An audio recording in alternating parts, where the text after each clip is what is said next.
Asia live ടിവിയുടെ ജ്യോതിഷ പ്രോഗ്രാമിലേക്ക് ഏവർക്കും സ്വാഗതം. ഞാനിവിടെ പറയാൻ പോകുന്ന ഇന്നത്തെ ജ്യോതിഷ വിഷയം വൃശ്ചിക രാശിയിൽ ജനിച്ചാലുള്ള ഫലമാണ്. വൃശ്ചിക രാശിയിൽ ജനിച്ചാൽ ആ സ്ത്രീ പുരുഷന്മാർക്കുണ്ടാവുന്ന ഫലങ്ങൾ. വൃശ്ചിക രാശിയിൽ ജനിച്ചവർ പലപ്പോഴും വീണ്ടും വിചാരമില്ലാതെ പ്രവർത്തിക്കും. അങ്ങനെയുണ്ട്. വൃശ്ചിക രാശിയിൽ ജനിച്ചവർ വീണ്ടും വിചാരമില്ലാതെ പ്രവർത്തിക്കും. പാപകൃത്യങ്ങൾ ചെയ്താൽ ഒളിക്കുന്നവരായിരിക്കും. ഇവർക്ക് അങ്ങനെ ഒരു സ്വഭാവമുണ്ട്. ഈ വൃശ്ചിക രാശിയിൽ ജനിച്ചവർ അവർ എന്തെങ്കിലും പാപകൃത്യങ്ങളൊക്കെ ചെയ്താൽ, അരുതാത്തതൊക്കെ പലതൊക്കെ ചെയ്താൽ ആരോടും മുണ്ടൂല. അത് സൂത്രത്തിൽ ഒളിപ്പിച്ചു പോകും. അങ്ങനെ പാപകൃത്യങ്ങൾ ചെയ്താൽ ഒളിക്കുന്നവരായിരിക്കും. തീക്ഷ്ണശാലിയും ബുദ്ധിശക്തിയുള്ളവരായിരിക്കും. ഈ വൃശ്ചിക രാശിയുടെ അധിപനാരാണ്? അധിപൻ കുജനാണ്, അതായത് ചൊവ്വ. അപ്പൊ ചൊവ്വക്ക് രണ്ട് ആധിപത്യമുണ്ട്. അതായത് ഈ മേടൻ രാശിയുടെ ആധിപത്യമുണ്ട്, അതേപോലെ തന്നെ വൃശ്ചിക രാശിയുടെ ആധിപത്യമുണ്ട് ചൊവ്വക്ക്. അപ്പൊ മേടൻ രാശിയിലുള്ള, ഞാൻ നേരത്തെ മുമ്പ് പറഞ്ഞ മേടൻ രാശിയിലുള്ളവരുടെ ആ ചില സ്വഭാവ വിശേഷങ്ങൾ ഈ വൃശ്ചിക രാശിയിലുള്ള ആൾക്കാർക്കും ഉണ്ടായിന്ന് വരാം. എല്ലാവർക്കും ഉണ്ടാകണമെന്നില്ല കേട്ടോ, ചിലവർക്കുണ്ടാകും. അപ്പൊ ബാല്യത്തിൽ രോഗാദി ദുരിതങ്ങൾ ഇവർക്ക് ഉണ്ടാകും. ഈ വൃശ്ചിക രാശിയിൽ ജനിച്ചവർക്ക് ബാല്യത്തിൽ ഒരുപാട് രോഗാദി ദുരിതങ്ങൾ ഇവർക്ക് അനുഭവിക്കേണ്ടി വരും. പിന്നീട് ഇവർക്ക് ഭാഗ്യം ഉണ്ടാവും.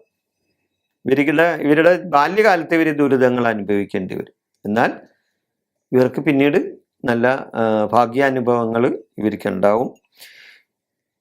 ഇവർ ക്ഷിപ്രകോപികളും ക്ഷിപ്രപ്രസാദികളുമാണ്. പെട്ടെന്ന് ഇവർക്ക് അരിശം വരും. മുന്നരിശമാണ്, അതായത് കോപം മൂക്കത്താണെന്ന് പറയൂല, മുന്നരിശക്കാരാണ്. പെട്ടെന്ന് അരിശം കയറും. അതേപോലെ തന്നെ ക്ഷിപ്രപ്രസാദികളുമാണ്. പെട്ടെന്ന് ഇവർ സന്തോഷിക്കും. അതായത് ചെറിയ ഒരു കാര്യം ഉണ്ടായാൽ മതി ഇവർ സന്തോഷിക്കാനും അതേപോലെ ദേഷ്യപ്പെടാനും. ഇങ്ങനെയുള്ള സ്വഭാവവിശേഷം ഈ വൃശ്ചിക രാശിയിൽ ജനിച്ചവർക്കുണ്ടാവും. വൃശ്ചിക രാശിയിൽ ജനിച്ചവർ പരന്ന കണ്ണുകളോട്, നല്ല പരന്ന കണ്ണുകളോട് കൂടിയവരും പരന്ന മാറിടത്തോട് കൂടിയവരായിരിക്കും. പരന്ന മാറിടത്തോട് കൂടിയവരും നല്ല പരന്ന കണ്ണുകളോട് കൂടിയവരായിരിക്കും വൃശ്ചിക രാശിയിൽ ജനിച്ച സ്ത്രീ പുരുഷന്മാർ. ബാല്യത്തിൽ തന്നെ ഇവർക്ക് പിതാവിനെ നഷ്ടപ്പെടാൻ സാധ്യത വരും. ബാല്യത്തിൽ തന്നെ വൃശ്ചിക രാശിയിൽ ജനിച്ചവർക്ക് അവരുടെ ബാല്യകാലത്ത് തന്നെ പിതാവിനെ നഷ്ടപ്പെടാനായിട്ട് സാധിക്കും. അല്ലെങ്കിൽ വേർപിരിഞ്ഞ് താമസിക്കേണ്ടത് വരും. പിതാവായിട്ട് അത്ര വലിയ നല്ല ഇതിൽ വരില്ല. കാരണം എപ്പോഴും ഇവര് ഒന്നില്ലെങ്കിൽ സന്താനങ്ങളെ കൊണ്ട് ഇവർക്ക് വിഷമങ്ങളൊക്കെ ഉണ്ടാവും. വൃശ്ചിക രാശിയിൽ ജനിച്ചവർക്ക് സന്താനങ്ങളെ കൊണ്ട് വിഷമങ്ങളൊക്കെ ഉണ്ടാകാം. പിതാവിനോട് ഇവർക്ക് അത്ര മമതയൊന്നും ഉണ്ടായെന്നും വരില്ല.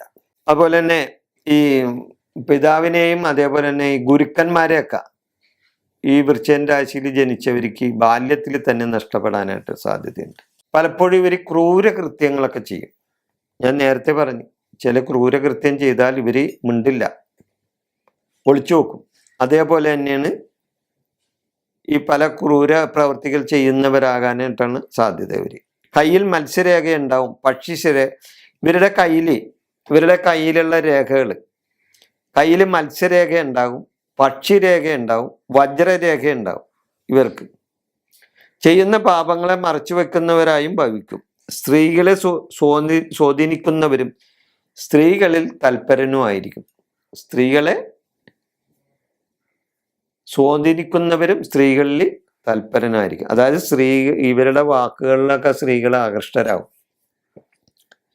ഇവരുടെ വാക്കുകളിലൊക്കെ സ്ത്രീകൾ ഇതാവും. അവരെ സ്ത്രീകൾ ഇവർ ഇഷ്ടപ്പെടും. അതുപോലെ തന്നെ അതിയായ കാമമുള്ളവരായിരിക്കും ഇവർ. ചിലർ, എല്ലാവരും അങ്ങനെ ഉണ്ടാവണമെന്നും ഇല്ല കേട്ടോ. അതിയായ കാമശീലം ഇവർക്ക് ചിലവർക്ക് ഉണ്ടാവും. ചൂടുള്ള വസ്തുക്കളിലും ഇലക്കറികളോടും ഇവർക്ക് പ്രിയം കൂടും. ഞാൻ ഈ മേടൻ രാശിയിൽ എന്ന് പറഞ്ഞ ഇത് തന്നെയാണ് ഈ വൃശ്ചിക രാശിക്കാർ. ഇവർക്ക് ചൂടുള്ള വസ്തുക്കളോട് കൂടുതൽ താല്പര്യം കാണിക്കും. സസ്യഭക്ഷണത്തോടുകൂടായിരിക്കും ഇവർക്ക് കൂടുതൽ ഇത് ചെയ്യുന്നത്. അതുപോലെ ഇവർ സഞ്ചാരപ്രിയരായിരിക്കും. ഒരുപാട് സഞ്ചരിക്കാനൊക്കെ ഇഷ്ടപ്പെടുന്നവരായിരിക്കും. പലപ്പോഴും ദുശാഠ്യക്കാരും പിടിവാശിക്കാരുമായിട്ട് മാറും. ഇവർ പറയുന്ന കാര്യങ്ങൾ മറ്റുള്ളവർ അംഗീകരിക്കണമെന്നില്ല. കാരണം ചൊവ്വയാണ് ഇവരുടെ അധിപൻ. അപ്പൊ അതുകൊണ്ട് ദുശാഠ്യക്കാരും പിടിവാശിക്കാരും ഒക്കെ ആവും. അപ്പൊ ഈ ചൊവ്വക്ക് അങ്ങനെ ചൊവ്വ നല്ല തലയെടുപ്പുള്ള ആളാണ്. ഇതൊക്കെ മറ്റുള്ളവരെയൊക്കെ അധീനത്തിലാക്കാനൊക്കെ കഴിവുള്ള ആളാണ്. അപ്പൊ അതുകൊണ്ട് ഇത്തിരി സാമർത്ഥ്യമൊക്കെ കാണിക്കും. മറ്റുള്ളവരെ അധീനത്തിൽ കൊണ്ടുവരാൻ സാമർത്ഥ്യക്കാരുമായിരിക്കും. മുരുകന്റെയും ദേവിയുടെയും ഭക്തന്മാരായിരിക്കും ഇവരും മുരുകന്റെയും ദേവിയുടെയൊക്കെ ഭക്തന്മാരായി മാറും. ഈ വിഷയം ഞാനിവിടെ അവസാനിപ്പിക്കുന്നു. നന്ദി, നമസ്കാരം.